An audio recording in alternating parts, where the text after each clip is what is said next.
in the war. Not the propaganda that's written about this. Oh, that they failed and he was going to take over Ukraine. The idea was to keep NATO, and what is NATO? It's the United States, off of Russia's border.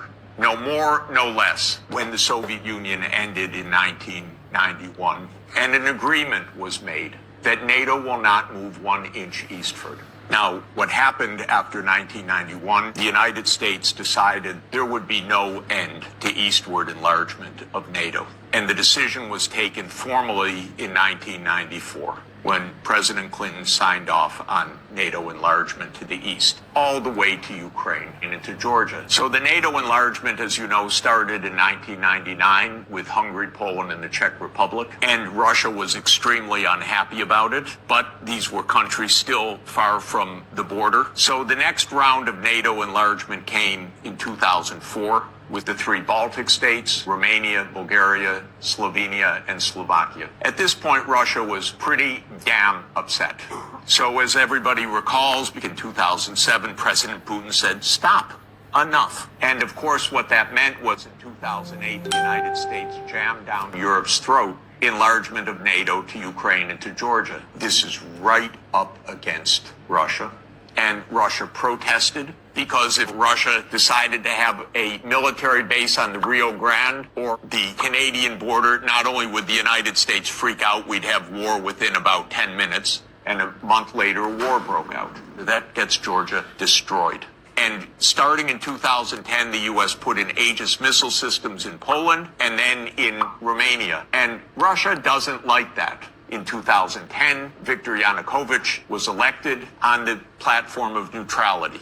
Russia had no territorial interests or designs in Ukraine at all. What Russia was negotiating was a 25-year lease for Sevastopol Naval Base. That's it. Not for Crimea, not for the Donbass, nothing. In 2014, the U.S. worked actively to overthrow Yanukovych. Everybody knows the phone call by my Columbia University colleague, Victoria Nuland, and the U.S. Ambassador Peter Piot. Listen to it. It's fascinating. I don't think Cleach should go into the government. I don't think it's necessary. I don't think it's a good idea. I think Yats is the guy who's got the economic experience, the governing experience, and, fuck the EU. No, exactly. And I think we've got to do something to make... You don't get better evidence. Then came Minsk, and especially Minsk II. It said there should be autonomy for the Russian-speaking regions in the east of Ukraine. It was supported unanimously by the UN Security Council. The United States and Ukraine decided it was not to be enforced. There were many thousands of deaths in the shelling by Ukraine in the Donbass. And one of the issues on the table in December 2021, January 2022, was, does the United States claim the right to put missile systems in Ukraine?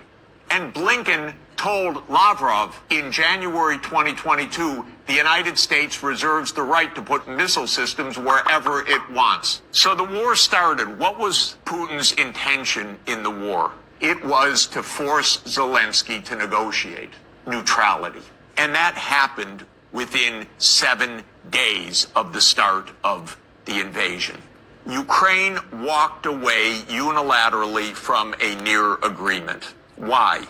Because the United States told them to. The idea was that there would be Ukraine, Romania, Bulgaria, Turkey, and Georgia that would deprive Russia of any international status by blocking the Black Sea.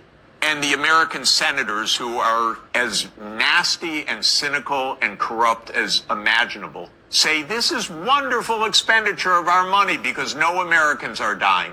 It's the pure proxy war. And since the U.S. talked the negotiators away from the table, about 1 million Ukrainians have died or been severely